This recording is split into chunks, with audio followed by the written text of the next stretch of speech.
Attention, c'est parti. Bien, chers amis, bonjour. Aujourd'hui, à l'émission, une personne que vous avez déjà vue dans le cadre de l'émission À l'ombre du clocher à CTB. Une personne que vous avez déjà vue au cours des dernières émissions, mais surtout que vous avez déjà entendue. Il s'agit de Sabrina Lindsay, qui a ce beau talent de chanter. Et on l'a vu dans des émissions précédentes. Puis aujourd'hui, j'ai le goût de savoir un peu plus en arrière de cette chanteuse-là, de cette personne-là. C'est qui, Sabrina? C'est quoi son cheminement, à la fois humain et spirituel? Et puis, en même temps, on inaugure aujourd'hui une nouvelle série d'émissions pour savoir en arrière des personnes qui ont des talents, des professions, qu'on a invitées à l'émission. C'est qui des personnes en arrière? Et on commence avec toi, Sabrina. Donc, et bienvenue à l'émission à nouveau. Merci. Et Sabrina, toi, tu viens d'où? Je suis native de Chibougamau, Oui. qui est dans le nord du Québec. Je comprends, Chibougamau, c'est loin. Donc, dans le fond, les 2 premières années de ma vie, mes parents ils restaient sur un lac qui s'appelle le lac Coming. Puis il n'y a pas d'électricité, pas de téléphone. Oh. Les cellulaires n'existaient pas dans ce temps-là. Fait que c'était des vrais hippies, là, comme... Oui. Ouais. Des vrais de vrais. Fait que je pense que ça a installé du calme dans ma vie. Puis...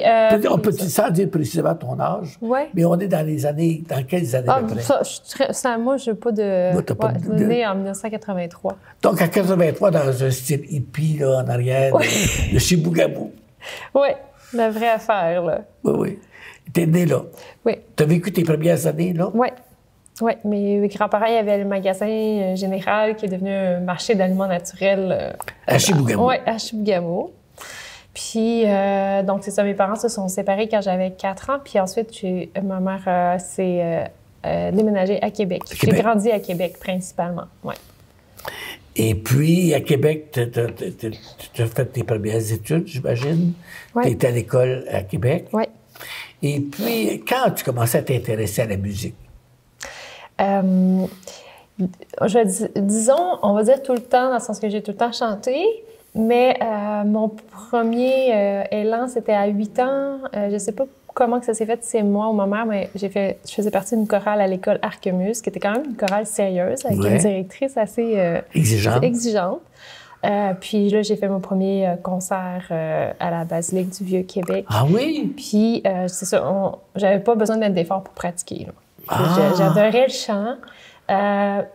Je sais pas pourquoi j'ai pas continué, mais je sais que là, c'est le premier élan, mais moi, de ce que je me souviens, tout mon secondaire, je voulais pas être chanteuse. Là. Je voulais être médecin ou vétérinaire. Ah oui? Ouais, c'est ça. Ah oui. Ouais. Mais c'est ça, en secondaire 3, j'ai eu la chance d'aller en concentration musique. Je dis la chance parce que je trouve que les concentrations, c'est vraiment quelque chose de bien. Est-ce qu'aujourd'hui, on pourrait dire c'est comme l'école, tu sais, les cours, là, études, pas sport-études, mais musique, études. C'est similaire, mais disons que c'est moins intense que sport-études, parce qu'eux, ils font complètement à chaque jour. Là, disons qu'on avait peut-être 3 ou 4 cours de musique par semaine. Ouais. Puis on avait les locaux à notre disposition pour pratiquer. Et chose qui est rare pour moi encore, c'est que le piano, la guitare et le chant étaient accessibles. Ah oui. Parce qu'habituellement, c'est seulement les instruments d'ensemble, d'harmonie. Fait que moi, je voulais vraiment que ce soit le chant. Fait que j'ai eu la chance d'avoir un cours par semaine de mon secondaire 3 secondaire 5. Puis, quand j'ai voulu aller... en fait, ce qui s'est passé, c'est que mes notes étaient moins bonnes en mathématiques au secondaire 5. Ça, oui. Et là, je me suis dit, ouais, peut-être musique, tu sais. Puis, tu sais, on fait les examens profil carrière. Ça disait musique 100% ressenti. Fait qu'il n'y avait pas d'ambiguïté. J'ai dit, bon, on va faire cégep en sciences et musique de bord. Fait que c'est ça. Dans le fond, j'ai eu une prof qui avait plus de bagage en classique, en secondaire 5. Et à l'époque, je ne sais pas si c'est encore comme ça, je pense que non. Il fallait absolument faire la première session ou la première année en chant classique, même si on voulait aller en populaire au cégep. Moi, je voulais aller en populaire. Oui. Mais donc, c'est ça. Là, j'ai fait mes auditions. J'étais allée au cégep d'Alma parce qu'ils m'ont charmée. Là, ils m'ont fait de la petite séduction. C'est vraiment comme l'émission La Petite Séduction, c'est ça que j'ai vécu. Là, Puis donc, je me suis expatriée au Lac-Saint-Jean, même si j'étais à Québec. Puis j'ai eu une professeure extraordinaire à cet endroit-là, Luce Godreau, qui est comme reconnue dans le milieu du chant, là, pour former des très bons chanteurs, des très bons professeurs. Puis donc, là, après un cours de chant classique avec ce prof-là, j'ai su que c'était fini le chant populaire puis que ça allait être du chant classique. C'est comme tomber en amour, exactement pareil, là. Mais avec le chant classique. C'est spécial, oui. Et puis, tu peux-tu dire de l'intérieur, là, le chant, même déjà à 8 ans, là, c'est quoi que t'as attiré par le chant? C'est difficile à dire. Je me souviens qu'à l'époque, il y avait les chanteurs de la petite maîtrise qui étaient venus faire un spectacle à notre école primaire, puis que j'étais jalouse de ne pas être dedans.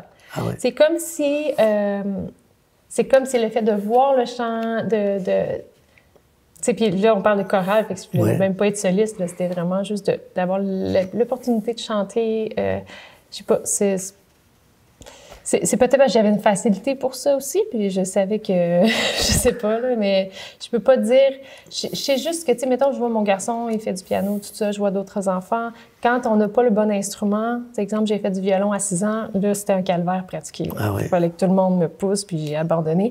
Mais le chant, c'était fluide. Tu l'avais dans le sang. J'avais le goût de pratiquer par moi-même. Fait que c'est comme il y avait...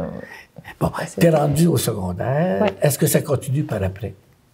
Oui, c'est ça. Donc là, j'ai fait mon cégep en musique au Collège d'Alma. J'ai rapidement fait, non, ça sera pas pour moi le double bac en sciences musique. On laisse faire les sciences. Trop. Fait que j'ai vraiment fait juste mon DEC en 2 ans. Puis après le DEC, ben, tu sais, évidemment, bon, ce qui est la suite logique, c'est le bac en musique. Ben moi, j'avais assez une passion pour dire oui, je veux continuer au bac. Donc, tu as vécu ton cégep à Alma. Je pense que c'était 2 belles années, hein, extrêmement dans ta vie. Ouais. Et puis ensuite, qu'est-ce qu'il y avait après le cégep de Alma? Oui, donc ben là, je savais à ce moment-là que je voulais vraiment continuer en musique. Fait que j'ai fait l'audition pour l'Université Laval, l'Université de Montréal. J'avais pas le courage à l'époque d'aller à Montréal. Alors, j'ai choisi le confort.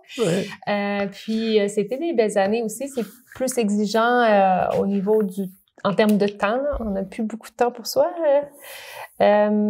Donc, je me souviens, disons, exemple, au cégep, je faisais du luth, qui est, tu sais, les anges sur des photos. Ouais. Là, j'avais plus le temps. Il a fallu que je mette ça de côté. Mais c'est vraiment consacré au chant. Puis, j'ai eu deux professeurs durant ce cursus-là. J'ai fait ma maîtrise aussi à l'Université Laval, toujours en chant classique. Mais avais-tu l'idée de faire une carrière à ce moment-là? Oui, je voulais faire carrière. C'est ça, tu voulais faire carrière. Hein? Bon. Qu'est-ce que tu envisageais comme carrière? Ben, dans le fond, soliste d'opéra, là. Ouais.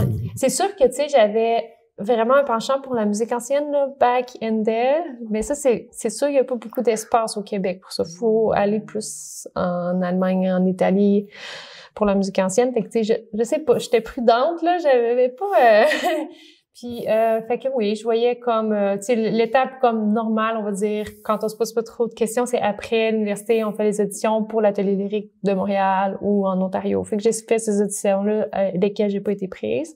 Et moi, je continuais quand même. J'ai trouvé, dans le fond, à un moment donné, durant fin bac, quelque chose comme ça, j'ai vu Aline Cutan qui faisait une prestation sur scène. J'ai fait, hey, un jour, elle, ça va être ma prof de chant.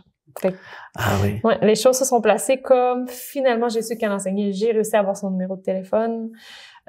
Mon parcours se finissait à l'université, donc ça tombait bien. Puis j'ai étudié pendant 2 ans peut-être en privé ou 3 avec elle, je me souviens plus exactement. Puis finalement elle enseignait au Conservatoire de Montréal. Fait que finalement j'ai pris mon courage aux 2 mains. Puis je dis on va aller à Montréal parce que c'est sûr Québec plus d'opportunités quand on est jeune chanteur, mais ça reste quand même pas là qu'on va faire une carrière. Tout le monde dit, bon, faut aller à Montréal. Bon, on essaye. Donc, t'étais à l'atelier lyrique, là? Pas à l'atelier lyrique, non. Vraiment au conservatoire. Dans le fond, moi, je voulais faire un année de perfectionnement. Finalement, ils m'ont accepté plus dans une maîtrise. J'en avais déjà une. J'ai fait, à ma tête, j'ai fait 1 année. C'est ça. Puis, c'est ça. Année intense, encore une fois, là. J'ai pris beaucoup de choses. C'est ça. Depuis combien de temps tu étais en musique à ce moment-là? Mettons, impliqué vraiment beaucoup, là. Ben, si on le compte à partir du cégep, ça faisait cégep, c'est quoi? 17 ans? Puis je suis rentrée au conservatoire. 10 ans. 10 ans très impliquée. 10 ans très impliquée en musique. Ouais, mais je me souviendrai toujours dans les premiers cours de chant que j'ai eu avec Luce Godreau au cégep, elle m'avait dit, une carrière d'opéra, ça prend 15, des fois 20 ans avant que la voix soit prête. Moi, je me dis, bon, moi, je vais faire ça vite, je vais faire ça en disant, ça. Elle avait raison. Je vais juste dire, elle avait raison. Ouais. Et puis, bon, ça a débouché sur quoi, après? Ben, dans le fond, débouché, je sais pas. C'est dans le sens que c'est vrai que j'ai eu des opportunités un petit peu plus grandes à Montréal, mais en même temps, il y a plus de compétition. C'est ça. Fait que faut mettre beaucoup d'énergie. Fait que ça a débouché sur... Je faisais déjà les chœurs d'opéra à Québec. À Montréal, j'ai fait les chœurs d'opéra de Montréal. J'ai fait des contrats de choristes professionnels, donc des chœurs de gens semi-professionnels. On nous engage pour renforcer. Ouais. Bon. J'ai fait quelques contrats solistes, des choses en musique contemporaine aussi, ce que j'aime beaucoup aussi. Puis c'est ça. Donc, quand j'ai eu mon enfant, j'ai volontairement mis les choses un peu sur pause. Alors, disons que, on va dire ça, tes chants de choristes, là, solistes ou de chœur, c'était où, comment? Ben de chœur, c'est vraiment, tu sais, quand vous allez voir un opéra, bon, il y a les solistes que vous voyez, mais tous les gros chœurs, exemple, on va dire Verdi, c'est toujours des gros chœurs, tout ça. Bon, mais t'étais participant à ça. C'est ça. Ça prend des chœurs qui sont inscrits constamment pour tout. Et ça se passait où? Ça, c'est... Je ne vais pas me tromper avec les noms, je pense que c'est la salle Wilfrid Pelletier. Donc, c'est la salle de la Place des Arts? Oui, c'est ça. Puis à Québec, c'est au Grand Théâtre. Donc, c'est ça. Ça, c'est pour qu'est-ce qui est pas dans la liturgie. Là, tu sais, j'ai chanté aussi dans le contexte. C'est ça.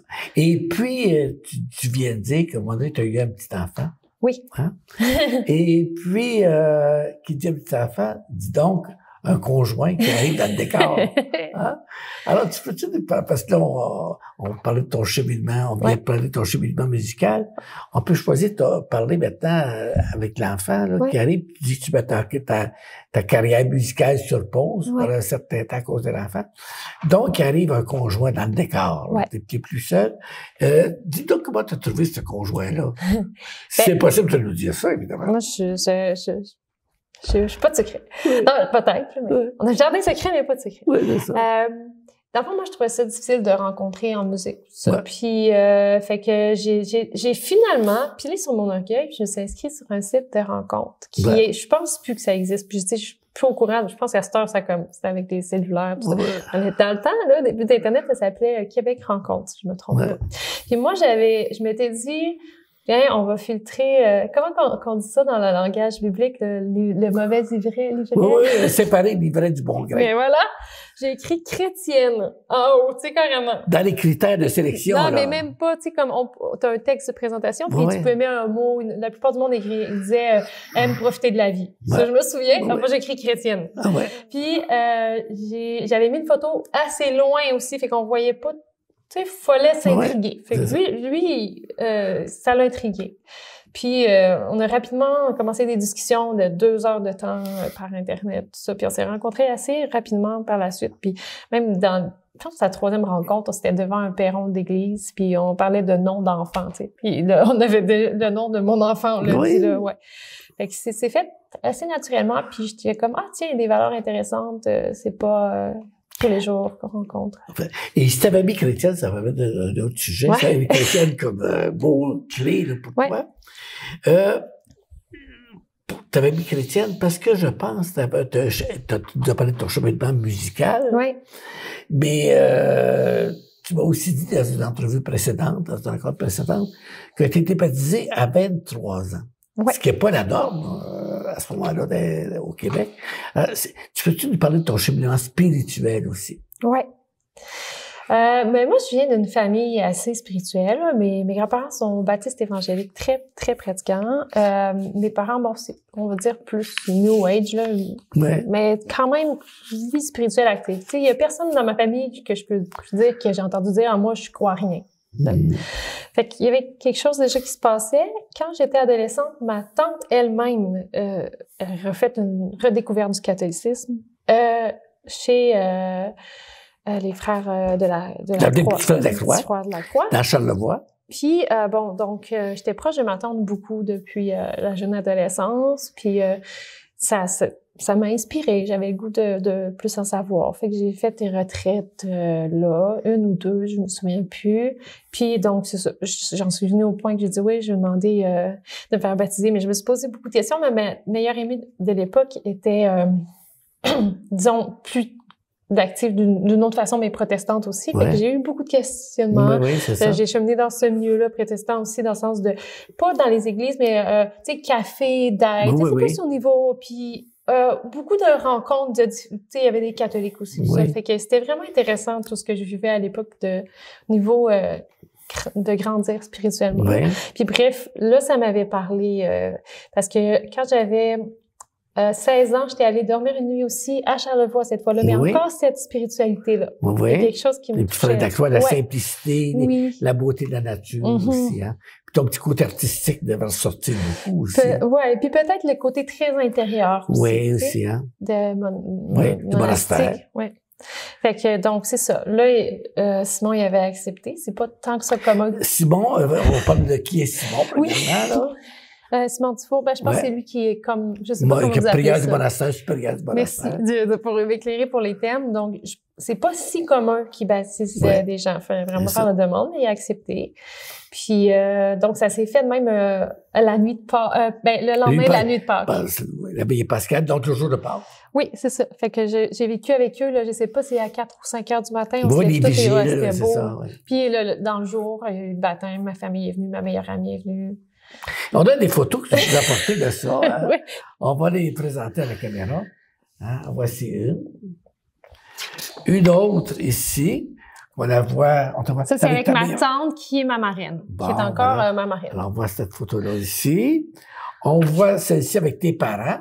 Oui. Mes parents qui sont séparés, mais qui sont venus pour l'occasion. J'ai trouvé ça touchant. Et puis, on voit aussi avec le célébrant. Hein? Oui. Puis les moniales aussi, quelques moniales. Ben oui, alors tu sais, ça se passe à Chicoutimi. Oui. Hein, ça se passe à Chicoutimi.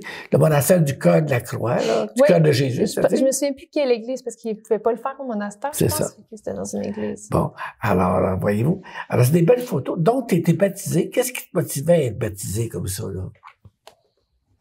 Ben, je pense qu'il y a une démarche d'affirmation de ma foi. Ouais. Puis... probablement le désir de communier aussi, là. Oui. C'est ça. C'était beaucoup dans l'affirmation de la foi. Là. Donc, tu as un beau cheminement spirituel hein, qui s'incarne en toi. Et puis maintenant, tu es rendu, bon, à ce moment-là, tu es encore à Chicoutimi? Oui, ben je restais pas là. J'y allais vraiment, à ce moment-là, je restais à Québec. Tu restais à Québec. Et c'est-tu là que tu as eu tes premiers étudiants? Oui, c'est... Je pense 2e ou 3e année de mon bac. Fait que ça donne peut-être vers 20 ans, j'ai eu mes premiers. Puis j'ai commencé à enseigner plus activement à 21 ans. C'est ça. Donc, ta carrière s'est réorientée à ce moment-là, plus vers comme professeur ou... Ben, ça a tout le temps été les deux. Parce qu'on va dire, l'enseignement offrait une stabilité que les contrats de chant n'offraient pas. Mais les contrats de chant... Au contrat, c'est plus payant, mais c'est pas pour ça que je fais, c'est parce que c'est sûr que c'est là-dedans que je m'exprimais le plus. C'est ça. Mais j'avais quand même, tu sais, je connaissais beaucoup de chanteurs que l'enseignement rebutait complètement. C'est sûr, c'est difficile au début. Mais j'avais quand même, tu sais, des affinités avec l'enseignement. Ouais. Fait que ça a tout le temps été les deux. Tu sais, j'avais comme pas trop d'heures d'enseignement pour me permettre de prendre des contrats. Mais assez pour dire, ben là, je peux manger ce mois-ci. Et est-ce que c'est à Québec ou à Montréal que tu as eu des élèves vraiment comme professeur? Que moi, j'ai été... ben, les deux. Dans le fond, j'ai commencé à l'Université Laval quand j'étais à la maîtrise. Les élèves qui sont, exemple, en clarinette, en piano, qui veulent prendre des cours de chant, vont pas avoir les cours avec les professeurs de chant. Ils vont voir les cours avec les gens de la maîtrise. Donc là, j'ai commencé à enseigner à des musiciens qui n'étaient pas chanteurs. À partir de ce moment-là, tu as eu des élèves. Oui. Tu nous as apporté quelques photos d'élèves. Oui, ça, c'était à l'école Desjardins de Donnacona qui commençait à ouvrir ses portes. On va la prendre ici. Fait que c'était mes premières élèves. J'avais un ensemble vocal. Il y en a une là-dedans qui est allée très loin en musique, qui est rendue professeure à l'Université Laval. Ah oui? Oui. Bon, ici, ça en est une autre. On te voit toute jeune encore, hein? ouais, c'est ça. J'ai environ ces âges-là, là, je sais pas, 20, 22, 21, un peu avant l'autre. C'est ça. Ouais. Et puis, ça vient d'une autre ici, hein, avec... Ouais. Oui, avec la musique, le piano. Oui. Et puis ici, c'est un ensemble vocal aussi. Oui, c'est ça. J'avais démarré un ensemble vocal. Je trouvais qu'il y avait des belles élèves super motivées. Fait que j'ai fait... La meilleure façon de développer notre oreille musicale, notre voix, c'est OK, chanter, mais chanter juste, tout seul, c'est pas la même chose qu'on le fait. C'est ça. Ouais. Fait que j'avais... Et puis tout ça nous amène, on passe un peu vite avec les années, mais tout ça nous amène à Saint-Jean-de-Mata. Quelle différence, imaginez, hein? Tout ce que tu viens de nous dire à propos des études à Québec en musique, ton passage à Montréal, on est rendu à Saint-Jean-de-Mata. Mais comment ça se passe, tout ça? Comment j'en suis arrivée à la Saint-Jean-de-Mata? Oui. Okay. Ben, déjà, c'est sûr que, comme je dis, déjà enceinte de mon garçon, je savais que je finirais plus à rentrer chez nous à minuit le soir de l'opéra. Là. Fait que ça, j'avais pas mal calmé ça. Je faisais comme 2 contrats par année en musique contemporaine, des choses qui me tiennent à cœur, moins payantes, mais vraiment où est-ce que je m'exprime pleinement. Fait que j'en faisais moins déjà. Je comptais plus vraiment sur les contrats de chant, mais vraiment plus sur l'enseignement pour gagner ma vie. Puis, dans le fond, quand on est entré en confinement, j'ai commencé à mettre de l'argent de côté. Puis moi, ça faisait quand même, tu sais, le fait de rencontrer mon conjoint qui était à Montréal a fait que je suis restée plus longtemps à Montréal que prévu dans ma tête. C'est ça, oui. Parce que c'est pas une ville où est-ce que j'ai eu jamais un sentiment d'appartenance. Tu sais, ça, je pense pas que ça s'invente. Il y en a de mes anciens collègues de musique que Québec, ça leur disait rien. Moi, c'était Montréal. C'est ça. Fait que, puis aussi, de peut-être de où est-ce que je viens, j'avais le goût de retourner en nature, j'avais le goût que mon garçon connaisse c'est quoi une grande cour, puis avoir des vaches pas trop loin. Oui. Fait que, l'idée s'est fait. Mon conjoint a un frère de qui il est très proche. Fait qu'il y avait dans l'idée de si on bouge, il faudrait qu'il vienne aussi avec ma belle-sœur. Fait que, elle aussi a eu cette opportunité-là avec le télétravail de s'exiler de Montréal. Puis, donc, on a regardé ensemble, tu sais, commencé plus activement en juillet. Puis en août, on a visité, puis c'était la 2e maison qu'on a visitée, qui était, on voulait comme 2 logements dans la maison, qui était, donc on avait bien des critères, pas trop cher. Fait que il y a eu comme un coup de foudre encore là. Je me souviens, ma belle-sœur et moi, on s'est pris les mains, puis on a fait ici. Et puis, bon, rendu à Saint-Jean-de-Mata, voilà que tu t'es engagé, dans le fond, à l'église. Ouais. Hein? Pour chanter aux célébrations liturgiques. Comment tu te sens là-dedans avec ton cheminement humain, qu'on a parlé tout à l'heure, puis ton cheminement spirituel? Comment tu vis ça? De faire d'animer les célébrations dominicales. Moi, je trouve ça toujours comme une opportunité, que ce soit les messes ou encore plus les funérailles, d'avoir un contact quand même privilégié avec les gens, mais qui est pas direct, qui est différent, mais de par la musique. Puis qui est auquel on peut toucher juste dans ce contexte-là. Parce que quand c'est un concert, les gens, ils viennent pour voir quelqu'un. Mais là, on vient pour faire chanter les gens, on vient pour faire méditer les gens. Fait que je suis toujours comme honorée de pouvoir le faire. Puis, c'est sûr, Saint-Jean-de-Mata, l'accueil est magnifique en plus parce que, c'est ça, ils ont peut-être moins accès à plein de chanteurs qu'à Montréal. Fait qu'il y a eu comme ça a tout de suite marché. Puis, je suis très contente puis je me sens bien. Je suis contente de le faire. Tant mieux. Puis tu as la chance de pratiquer comme soliste en plus, nécessairement. Hein? Comme soliste. Oui, oui, c'est ça, c'est différent. Tu sais, c'est ça m'arrive des fois. Mais pour moi, je vois ça quand même différent. C'est comme vous avez vu d'ailleurs avec les enregistrements, quand je joue versus quand je me fais accompagner, la voix, je l'utilise pas pareil. Parce que je trouve qu'il faut que les gens aient leur place pour chanter. Alors, si je chante en opéra, ils vont devoir écouter, ils pourront pas chanter. Fait que, mais je trouve ça quand même autant gratifiant, mais différemment. Parce que là, je me dis, hey, je peux toucher au cœur des gens, je peux les sentir comme l'esprit de et puis comment ça rejoint jusqu'à certains points ton cheminement spirituel aussi là-dedans, tu sais. Tu nous as parlé de ton cheminement spirituel là-dedans. Là, tu animes une célébration. Comment ton cheminement spirituel se trouve à vivre là-dedans? C'est vraiment une bonne question. Oui. Mais je sais pas, tu sais, je me suis toujours sentie à l'aise de faire les messes. Là, je sais qu'il y en a que c'est plus lucratif. Ben, en tout cas, qui n'ont pas nécessairement justement de connexion spirituelle. Moi, je me nourris autant, de qu'est-ce qu'il y a dans le prion, puis du prêtre, qu'est-ce qu'il dit de. Ouais. Fait que c'est ça nourrit. C'est comme, je vis des beaux moments à voir. Je me souviens entre autres des fois que vous avez parlé, puis mon Dieu, comme, c'est l'échange qu'il y a, tout ça. Fait que c'est une nourriture, dans le fond.